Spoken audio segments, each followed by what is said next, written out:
know that people will also jump around and listen to whatever they feel is most fitting in that moment for them. And then I have another section of skills, which are grief skills. And then I have another set of skills, which are thriving skills. But I wouldn't want to throw people right into that part. We do need to work on, how we're dealing with our triggers and coping and like the huge emotions and the exhaustion and like very basic self-care things first. Typically, what we would recommend. Welcome, everybody, to another coaching installment, our new podcast segment. I don't know if it's a segment type of episode. Don't know what the cool kids in the podcasting world call it, but we have another coaching spot. And today we have Sabrina Fletcher, who is a pregnancy loss doula.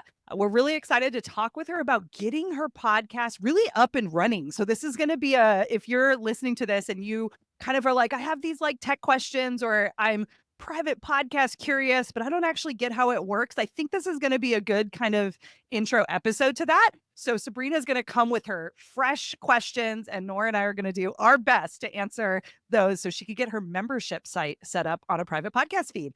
Welcome, Sabrina. Thank you. Thanks for having me. I feel very lucky to be able to talk about my business and get it all set up because it's going to help a lot of people. And I've been listening to your podcast for a while, and I just got, like, over the new year, I bought the package. Oh, cool. So I'm looking forward to see how this could help my people. Cool. Well, I would love you to put yourself in that perspective of you were listening to all these amazing case studies to this podcast, and then you're like, okay, I'm ready. And then you're like, but I need tech help, right? So kind of in that beginner's mind, that's where we're kind of taking this coaching session. So I'm excited for this. And yeah, so why don't we dive in then? Why don't you tell us a little bit, Sabrina, about your business and who you serve and kind of the business model? You kind of briefly, we're going to focus on a membership site, but yeah, give us a little context of your business. Yeah, thanks. So I'm Sabrina Fletcher. Like you said, I help people who have gone through a very heartbreaking type of pregnancy loss. They all are. But this type is when people get a poor prenatal diagnosis, either with the pregnancy itself, their body, or the baby, and they have to choose to end their wanted pregnancy. And I want to create a safe space for them. I have small groups right now, but I want to expand into more of a membership space so that a bigger group of us can come together and have like a monthly coaching call. But I also have a whole bunch of courses and meditations and guides and audio and video and all those sorts of things that I've been getting together for one-on-one clients. And now I would like it to be available for anybody who would like to join monthly and sort of see what are the steps that I walk people through to help them with their grief, to help them in their healing, to help them, really work through all the trauma. And it's really hard. So I want to give them this space. Thank you for sharing. And I think that background is really helpful because as people are listening, they're maybe connecting with that. We've had users come through with that difficult kind of topics that it's just the word private podcast kind of feels right? Like you're you want it to be intimate. You want it to be, it's not something that's often talked about publicly. And the work you're doing is to try to make that happen. And that private podcast allows for you to share your current members, to share potentially you to share your content to help people. And then people can listen kind of solo, right, as they're going through their journey. And then in the membership site, engage with others when they start to want to feel like that. And so I really appreciate that kind of deep background experience or business setup. So we can, just share like how this feels like a good fit heading into Hello Audio. So thinking about the mindset of the people in my community, like grief exhausting and like an email might get lost or like, how do I set this up? But I do know that once they do have it set up, it's like, oh, this is so easy. It's already in my podcast app that I have in there. And I'm already listening to other grief podcasts. And I do have a public podcast as well. our Cool. TFMR stories. So that's the acronym that we use, termination for medical reasons, if you hear me say Yes. TFMR again.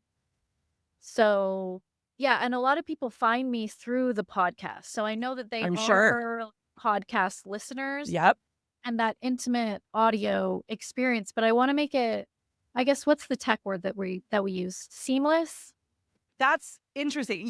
Nora and I have interviewed a lot of people. We've been doing this for 4+ years now, thousands of users, and we've had people come through with varying levels of grief and experiences that happen to human beings, right? Where it feels so isolating, but there are other people out there that have gone through it, but you can't find them, right? So what a world we live in today where we are able to connect with people like that. So what you brought up though, I don't think I've actually heard anyone really say that idea of grief just occupying that part of your brain where man, it's hard to make decisions. It's hard to do a lot of stuff. So it's let's make it as easy as possible for people to get this content so that, right, they can start their healing journey. Because I know content that's not loaded in that emotionally, I still find ways to avoid getting to it when it's really Right. difficult. You know what I Right, mean? And right. so grief is something I don't really want to go there. No one wants to do that, but they also know that they can and they could improve, their current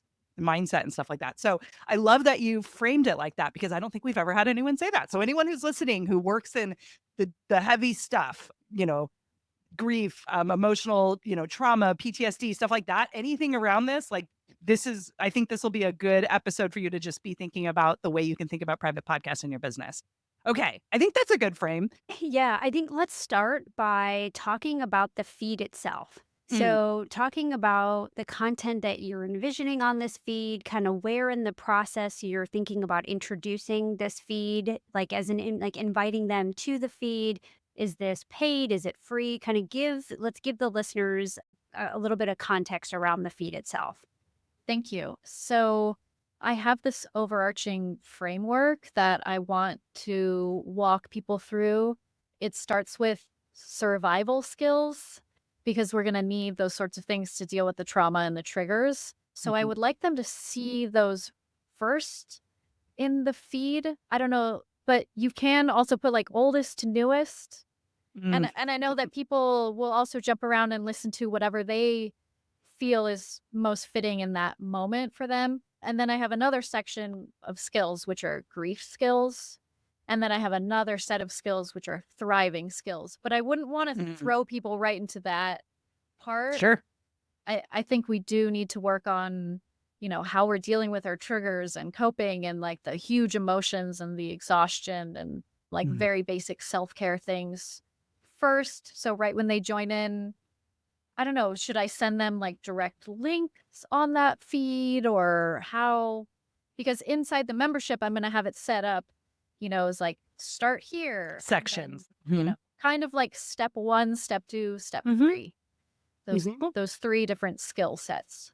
That makes sense. Talk to me, take one step back and talk to me about how because I assume you're advertising this on your public podcast for the most part. Not that you're not using social media or your profiles you might have, whether it's a link tree or a version of link tree, on where people can kind of find things. But where's the primary source where someone would find out that this is a private feed that they can opt into?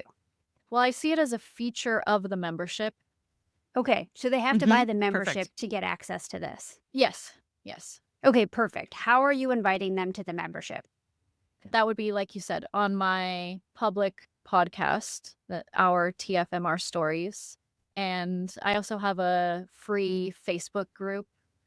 So I've been asking people to get on the wait list. I mean, I may have mentioned it one time. So I'm reopening in about a month. So I have this month to start to promote and let people know that this space even exists. But yeah, it's the Facebook group, my public podcast.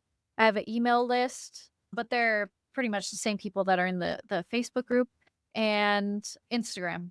Okay, perfect. And so how are you positioning the membership itself? It's the community, it's also educational content, and then are you positioning this audio asset as a self-contained resource or something you're going to add to over time? I have the course. Well, I'm getting the courses set up in Mhm. Thrivecart. So the Okay. courses and modules and meditations and little program, like they all have different sorts of little names. But when you join the membership, you get access to all the courses and the bundles. So Okay. that's part of the membership. Is that answering the question? And Sort then of. and then I want Yeah. all of that to have the audio feed.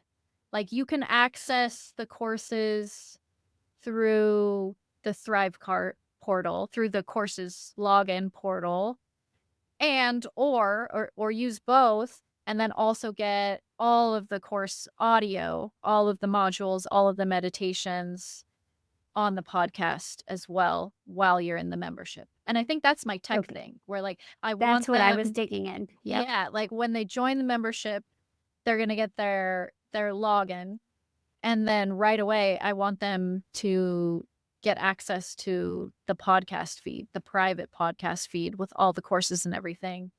And I don't know if I need to send out another automated email that says, "Start here," because, I don't want them to look at, like, "Oh my gosh, like, there's, like, Right. 50 audios on this private Yes. podcast feed. Where Right. do I even start? This is, like, too much. I Mhm. can't Yep. even." I Mhm. don't want them to feel overwhelmed. Yep. Okay, this is great because this is what I was trying to get to, is trying to figure out what type of content is going to be on the audio. So it sounds like you're planning an audio version of all the material, which gives your audience the option of either logging in to learn the Thrive, as you said, English Thrive Cart, the LMS, the management system there, and watch the videos or consume the content there, or they can also, if they're not feeling like logging in, or if they're not in a place where they can log in, they can quickly grab their phone if they're on the move and just use and consume the content there. So it sounds like you're giving them an option. It's the same content and you're just making it more accessible. Yeah, I want it to be accessible on the go without all of that extra login stuff, because logins are hard enough already.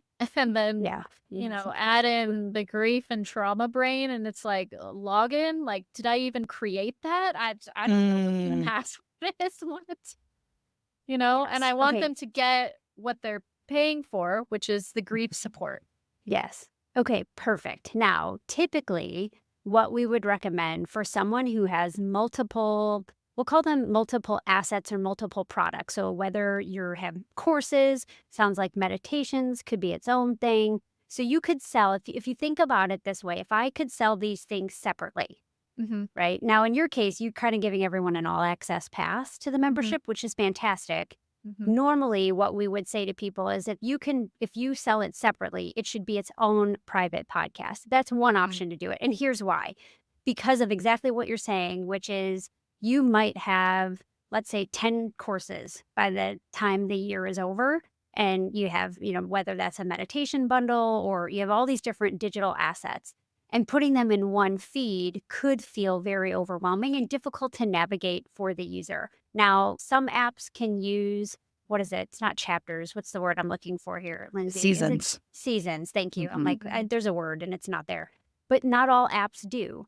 And And they so don't that's, work all the and they same don't on all really the work, apps. yes, Yeah. very well. And so there's really not, aside from naming episodes, maybe you're having a prefix, which in some apps they kind of see the same prefix and they take those out, which can be kind of confusing. So we would recommend breaking things out to make it easier to navigate, especially if in your case you want someone to navigate towards specific content first in their journey. Like, you don't need people to consume your thriving content because they are barely surviving right at that point. So you want them to go through, you have a very specific system or framework where you want them to go to surviving, then, grief skills, and then thriving.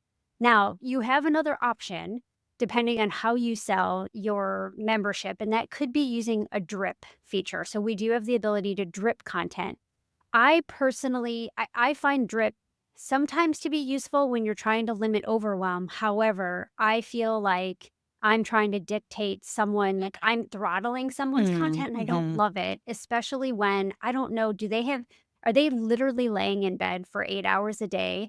And I am their lifeline, and Yeah. this content is their lifeline. And so I'm only going to give them an hour of content. That Mm, seems weird, yeah. Yeah. and maybe not appropriate. Now, for other content that might be appropriate, and you might throttle and say, especially if you're doing a live cohort, this week we're doing this work, this week we're doing that work, and you're just kind of releasing it in chunks, that could make sense.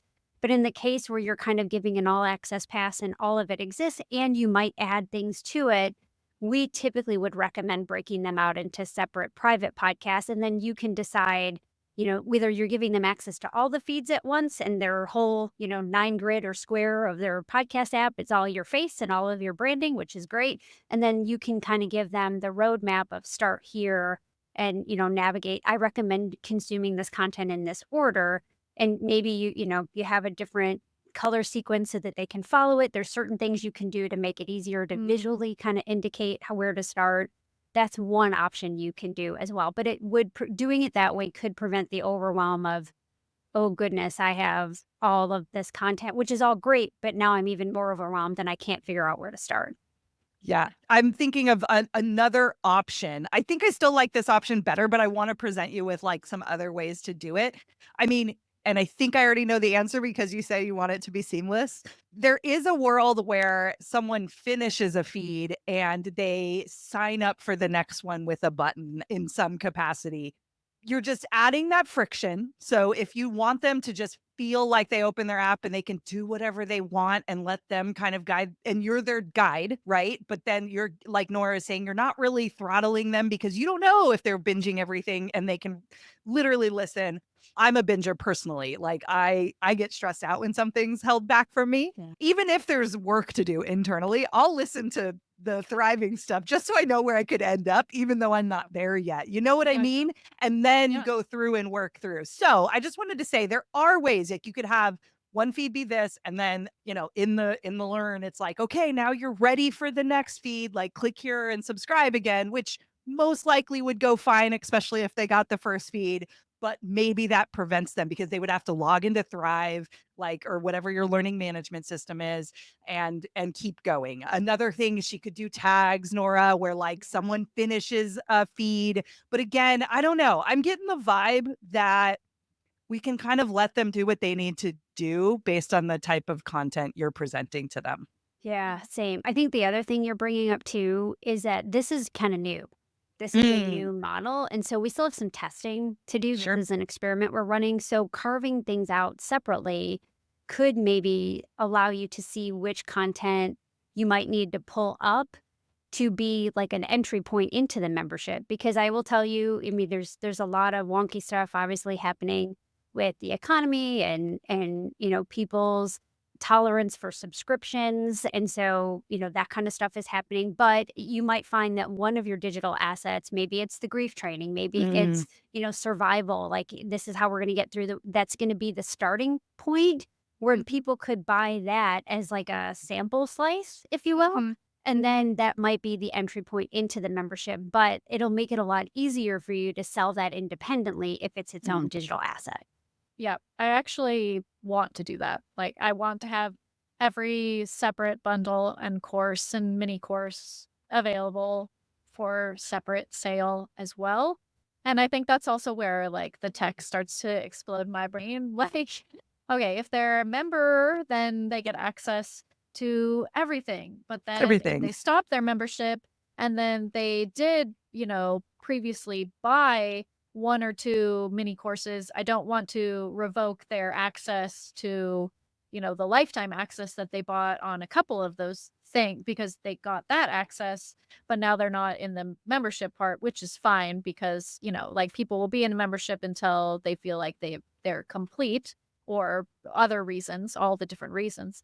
And yeah, they might not need to be in this membership for like 3-4 years. It might be like a year, and that's okay, or 2 years, or they might come and go. So it's that like coming and going. And I bought this course individually, but now and then I dropped out of the membership. Now I don't have access to this course. What's going on? Yeah. Yeah, we can solve this. This is where it gets a little techie. So I'm going to try to explain this. But you use ActiveCampaign, right? So That's right. this is where, and ThriveCart. So we have direct integrations with both. Hello Audio has a direct integration with both ThriveCart and ActiveCampaign. So how I've typically done this in the past is I use ActiveCampaign as my trigger when someone cancels. So when they join, I tag people. This is how I segment my buyers, right? I would put buyer, colon, and then the product name. And so I know exactly if they purchased a standalone digital asset like course A or if they're in the membership, right? And they Right. both tags would stay. So I would be able to look at that person and see both. Now, when I set up automations to if they leave the membership, for example, or this is the same thing if you're processing refunds and things like that, right? Whatever that trigger might be. And if you need to look at the tags, it's like if do they have membership and we're going through the cancellation automation, then we need to, I would check to see if they have a tag for course A or course B or in order for you to then automate the removal of that person from specific feeds, which you can do with webhooks and things like that.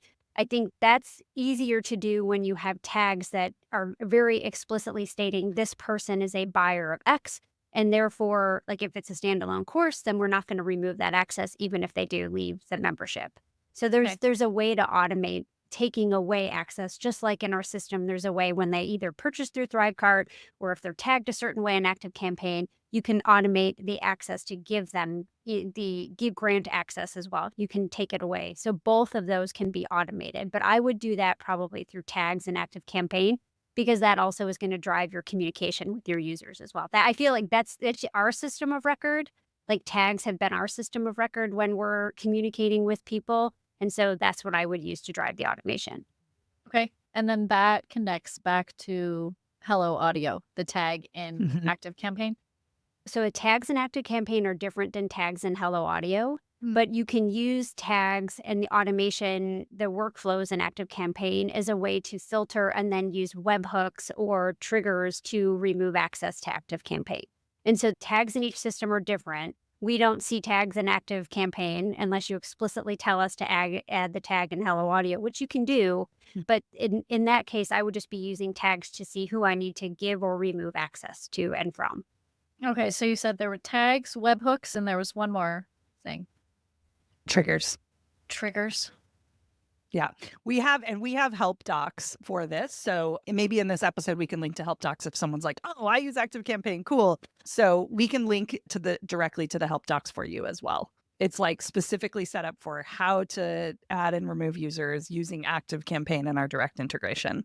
So that should be really helpful. One question I have as it relates to this is maybe it's like for Nora too, as I think about what I would do. But if someone buys course A and they're in the membership and they get course A through Z, and then they leave the membership, and she still wants them to have course A. Are we duplicating feeds and the person has two course A's and the course A that's tied to the membership disappears? Or so what are we doing with that? I don't think you need to. I think as long as you are looking at the tags, if that person had course A, you wouldn't fire that webhook to take it away For that one. for that So instead one. of it being like membership gets 10 feeds, they're all sent at once because that's not how Hello Audio works. It works by feed individually. So you're like the umbrella of membership gets access to all of these. I'm someone who bought boop, boop, boop. I leave. I still have boop, boop, boop Yeah, because ActiveCampaign knows I own those. yeah, it's almost like conditional. So if you set up a workflow, you have triggers and steps, right? And so the trigger in this case would be I canceled my membership. Cool, that's fine. And then the workflow would include conditional, like if then. So if they have these tags, like if they're a buyer of course A, B, and C, then we're not going to maybe move forward with that step of then they retain access to those. But you can set up that workflow so that it's conditional and not remove things that they purchase lifetime access for. And this is in ActiveCampaign in that Yeah. workflow, where you set up the email sequence and have you done that before? Yeah. So it's a little higher level doing like if this and that conditioning. So I don't think we have a help doc on that because it's an ActiveCampaign thing. Yeah. So yeah. And there are a lot of ActiveCampaign experts out there that you could hire for a one-off project to set up something like this or help test. That's something that always overwhelmed me is like testing how it yeah. works and stuff. So that's an option too when you use a tool like that's really popular, like ActiveCampaign, there's a lot of people that know how to use it really well if that's like really overwhelming. We even have, I know, a lot of ActiveCampaign experts in our Hello Audio community as well. So, and you could post in the Facebook group and say, this is what I'm setting up. Does anyone know, anything? And you could do screenshots of your ActiveCampaign workflow or something like that if you needed to. Mhm. I'm getting a sense of like, this is a little overwhelming. Once you I get mean, there, it's easier to see. But yeah, once you see it. And I also want to say, like, the reason why it's overwhelming is because you think you want to sell all the things separately. And so you might just think through it and be like, what makes the most sense for the business model? And Nora's point about, hey, this part is really important. Maybe it's just one course that's pulled out. If you try to pull out and separate all of them, it does feel like a lot. And so think about it from that perspective, because if you're a member who like wants to join this community, I know, Stu McLaren's like this membership person. I followed him for a really long time. He always says like people come for the content, but stay for the community. Right. Yeah. So this idea that the content is like, that's what they think they're getting, but then you have all this other magical stuff that happens. All I'm trying to say is, yes, if they could buy something separately and get introduced to you and take a little sample slice, that's cool. But like having other things that are just for members is a good thing, because you know what's waiting for them on the other side. Whereas if you turned into just a digital course shop, which I see a lot of, people do test that, and they can buy whatever you sell and it's all broken up, someone might be like, oh, I'll buy this, this, and this. Like, I don't need the membership. But deep down, the membership is more than just that, like one training. It's this like experience. And so you're doing them a disservice potentially by making that offer. I don't say that to everyone, because I think a lot of times I'm also like, give them what they want. If they want that one training, let them have it. But I don't know. There might be something here where step back and maybe see how you might be overcomplicating it, or, jumping ahead of yourself when we're not there yet. We're trying to get your membership set up, and like eventually you plan on selling something on the front end. What I want you to walk away from this call is like, my members are going to love this. This is awesome. And I know I can do this. Like Lindsay and Nora have helped me. I don't want you to feel like, oh my gosh, like ActiveCampaign and triggers and all these things, because I think we might be jumping ahead of ourselves just a little bit on that front. yeah, I'd agree. Doing it separately gives you the option to do that in the future, Yes. having these separate, but you don't need to start there. Think Yep. about your positioning now, and you have all of these digital assets. Granted, separately allows, like, for example, meditations are my go-to example.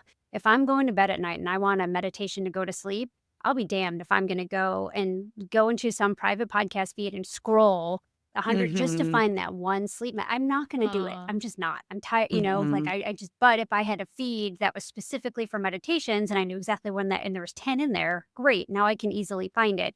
So it's about, yes, but these private podcasts make it easy to consume, but not when you're trying to scroll through hundreds of episodes Yeah. to find the one thing that, we could have kind of carved out. Yes, carving out does allow you to sell it separately, but in this case, especially when you're doing like a beta, almost like this beta round of a new thing, it's fresh, it allows you to have the ability to position it from a marketing standpoint and say, the membership has exclusive access to X, Y, and Z. And this is the only way you can get it. And that makes Yeah. it even more valuable. Yeah. You can change your mind later when it's Yep. not, Yeah, when you sure. no longer want it to be exclusive, or when you change and you create some new asset and the new asset becomes the exclusive thing that you can get from the membership. And then you maybe sell the other thing a la carte. Like, this is normal and business models do this all the time.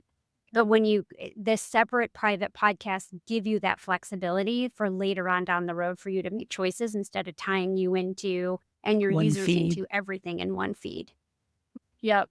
Yep. And it's almost like sell them what they want, give them what they need Mhm. as well. Because they might be like, oh, yeah, those meditations, like that'll help me. But, I really do know that it's, the community connections. Mhm. And if they Yeah. go to that monthly workshop and Mhm. support group, and then the courses are just like, they're supplemental. It's information, like, we need that information, but what we really need are, like, the loving connections and that healing. Yeah. And everyone is going to be a little bit different. And you know this, where they're at in their Yeah. journey. You've got super introverted people who the thought of community, they're like, oh God, no more, just no more. Right. I can't do that because they're just not there yet, and maybe they'll never get there, or Oh, they, it just feels it's so overwhelming. overwhelming Yeah. right now. Exactly. And so some people will get there in their own time if that's what they, choose to do. And so I like the ability to balance both and give people the ability to have the consumption experience that fits where they're at and what they need in the moment.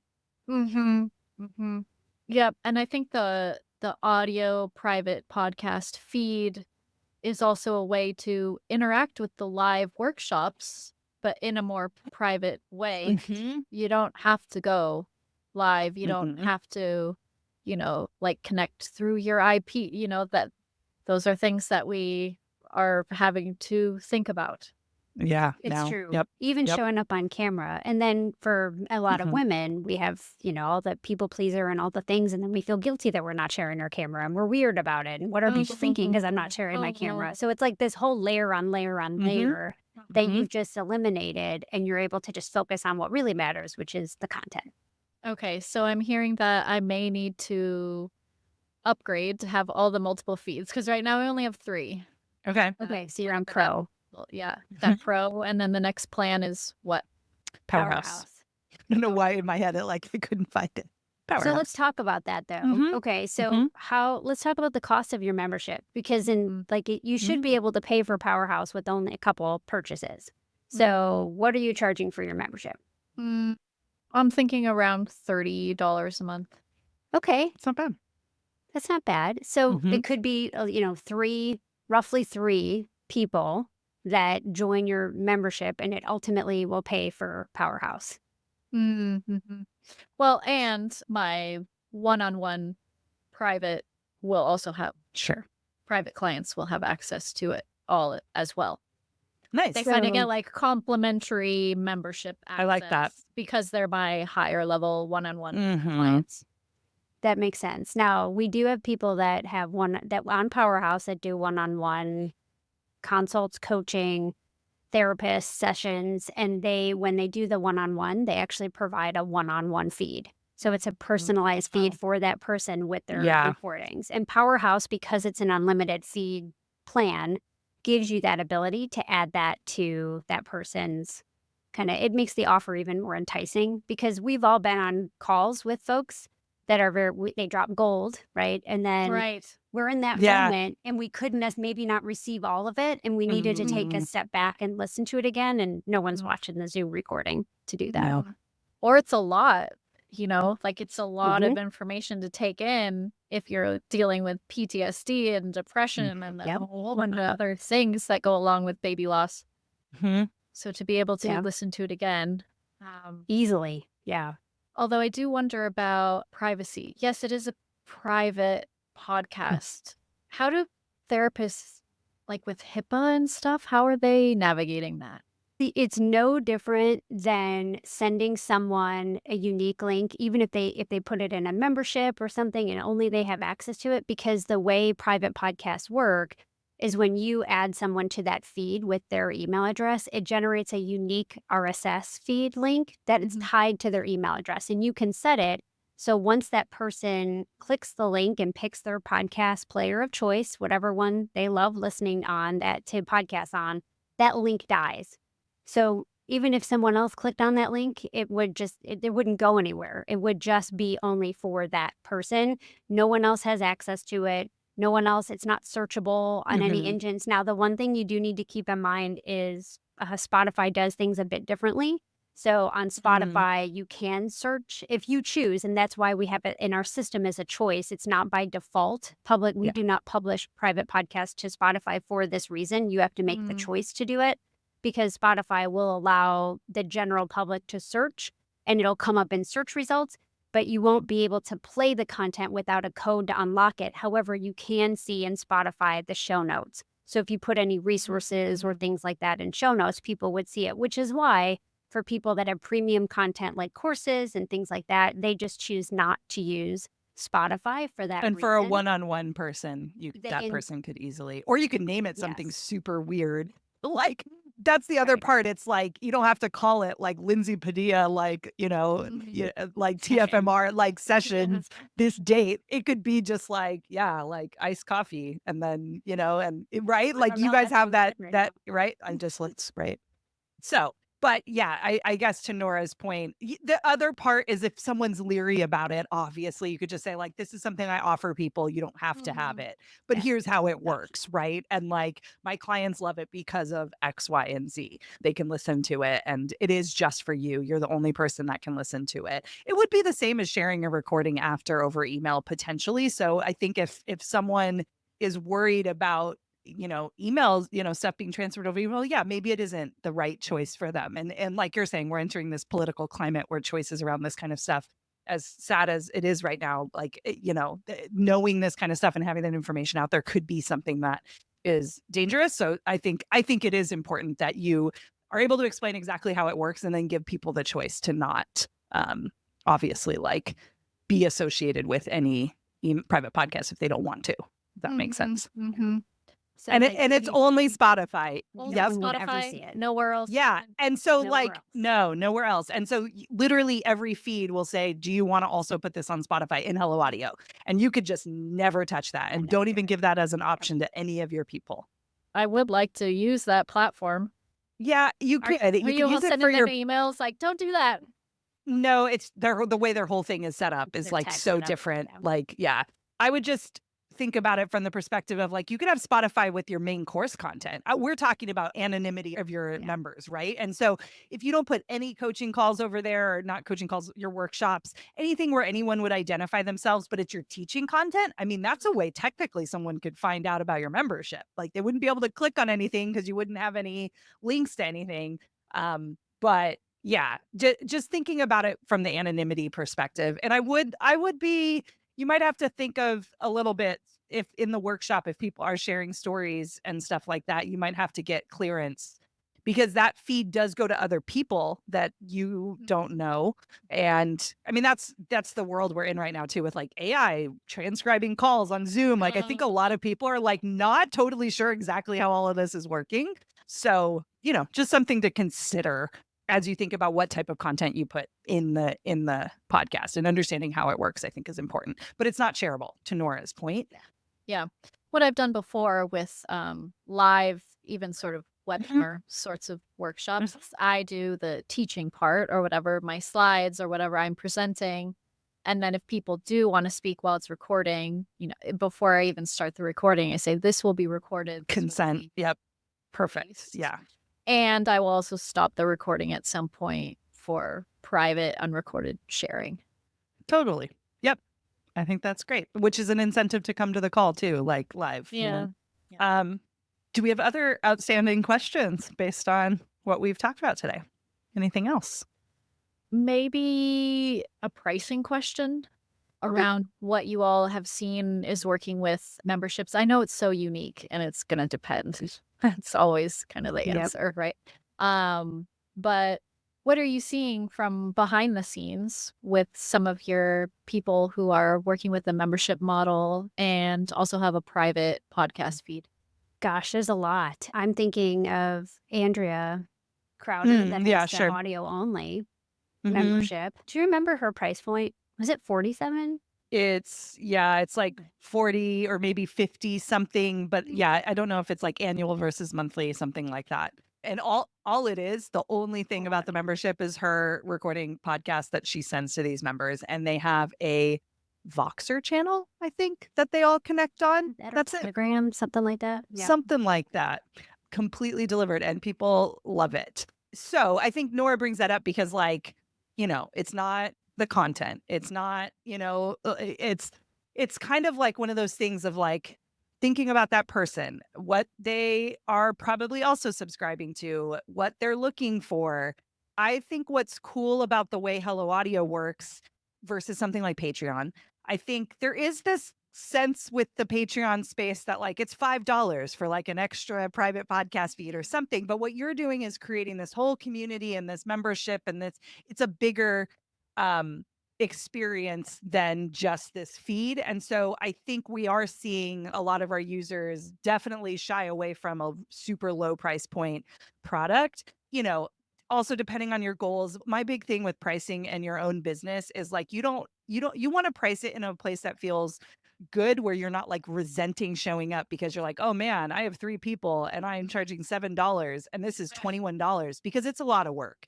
And so that what you're putting into it is like valuable, and the people that want it are ready, right? They're paying $15 for Apple TV. Like, we have to start thinking about like truly seeing like what you're offering people and start there. And then there should be a number that makes you super uncomfortable. Like, I would never pay $100 a month for XYZ. Like, that makes me really uncomfortable. And so you just kind of like go there. What I love with memberships is also having a founder deal. It's a great way to like open and get some of those new members, and creates that level of urgency where there's a price point that new people, brand new or whatever, this like, before you add X, Y, and Z, it's this price point, and you lock it in, and it's a founding like member price. I don't know if it's open. I don't remember if you said that you already have members or not, but that's another great tool. And then the more you refine it and the more you create, and you learn from what they really need, then it's easier to raise the price every, whenever, because you're adding stuff and you're creating value, and your members are telling you that they love it, right? And so you have that flexibility. So I tend to start a little bit lower than maybe my goal number of like what I want the podcast to be, in order to build some room for that founder's pricing urgency kickoff. Because I think that helps me create the content and show up, because I can get a bunch of people hopefully in the beginning, type of thing. Yes, and I will add one more thing, and what I've been seeing recently is that, especially for something like this, where the membership is really solving a problem that the end consumer thinks is temporary, right? Sometimes consumers have a hard time joining a membership that feels like it's going to go in perpetuity, if they feel Yeah. like they're going to be able to resolve this in 3 to 6 months, for example. And so what we've been seeing on the marketing side is that we just offer them a 3 month, initial, like, do it for 3 months. And then afterward, it's X per month. And so in their brain, they're like, I'm going to commit to this for 3 months. I'm going to commit to this for 6 months, because I know I'm going to need that time to heal. And then they might kind of rationalize in their brain that initial purchase is okay. And then it's almost like the experience will tell them whether or not they need it. That's one other marketing positioning tool that we've used, especially in these situations where they don't feel like they're going to need it ongoing. Would that be more like a group program for 3 months, and then they can renew, or how are people talking about that? So it varies a lot. We're seeing a lot less people call things a membership in general, right? So Mm-hmm. sometimes it's a community. Sometimes, gosh, there's like a bazillion synonyms for membership. But and some people have memberships, and that's okay, like the club and like all these different things, right? But if it's like the initial 3 months, join us for 3 months for this, and then it'll be a monthly rate after that. You'll be grandfathered into the, or whatever that is, like the founder's price, which I love that model as well. Like for, X per month after that, or you can renew. That way they kind of know we're fully transparent. We have to be transparent right now in this economy with all of Mhm. the value fatigue and things happening. So just giving them that deal for the upfront 3 months, it helps. I think for me as a coach or a consultant, I know if they're going to make that commitment, I'm going to be able to help them a lot more versus like Mm. there's only so much I can do in 30 There for a days. month. Yeah. Right. And then I know that I'm also benefiting them, because they might not be in a space where they know they need that three Mhm. months to help themselves. Mm. And I think it helps them rationalize the purchase, because they're not locked in for an extremely long time, but it feels like they don't have to worry about it for the next 3 months. Like they can just focus on themselves versus There's the not gonna be a recruiting monthly charge. thing, and then they're like, "Oh, Correct. shoot, I missed this one I this haven't month. done Why anything. Correct. how I can't even do it." Yeah. Yeah, let me put that on the calendar right now so I can remember to cancel it in 30 days. Or, I mean, like how many of us have done that? Like, I Yeah. totally have. So that, initial 3 months is like 3-month membership or community access, and then from there, monthly? Mhm. And price it a little bit less than if they were paying monthly, type of thing. So it's like they're getting a deal on the 3 months, something like that. You said you were using Thrivecart. You can easily, I think, set that up for the initial front, I fee, can and choose then 90 the days or recurring something. fee. Yep, Mhm. that's right. And then it just And it's goes. all testable too, right? So you could run this Mhm. for a year and be like, Yep. I'm kind of curious what it's like to promote it just as a monthly thing. And then you go back and look at your retention. And that's a big number in memberships. Like, how many people are we keeping that we bring in? And to your point, you're like, I'm pretty sure they might be done in a year. If you know that as a business owner, right, then like your model of getting new people is going to be really important for sure too. So Mm. thinking about that too. But I also could see you opening up opportunity for people who have gone through this and they want to stay because they want to actually help other women, right? So sometimes it's like, I've gone through it. The grief doesn't go away. It just looks different. And sometimes people's healing is actually involved in like engaging with other people and helping them through something. So there might be an opportunity. I don't know what that could look like, but just saying out loud that like someone who's finished it, as we air quote, because we're just like, yeah, right. But more like, yeah, wants to help some of the women who are fresh in some of the decisions and life stuff that's happening when it's first happening, right? Because there's healing in that too. So there is an opportunity for people to stay. I don't know that it's, everybody, obviously, Kind but of like um, I don't know, could there be like a discounted, like further out mentor price? yeah, or something? maybe something like that where like I bet this is gonna come from your community and serving them. You're gonna know what it is, and you're gonna know like the people who want to stay who've, years out from their loss, they're looking at this content. They still do the meditations. They still do, they're not accessing the course content, but they're, showing up for some workshops that you have maybe that are like sharing circles. They're hosting small sessions that you're not hosting. They are, right? And so I don't know. I think it'll come organically. I have a feeling for you. That's interesting. Yeah, thank you. Yeah. Cool.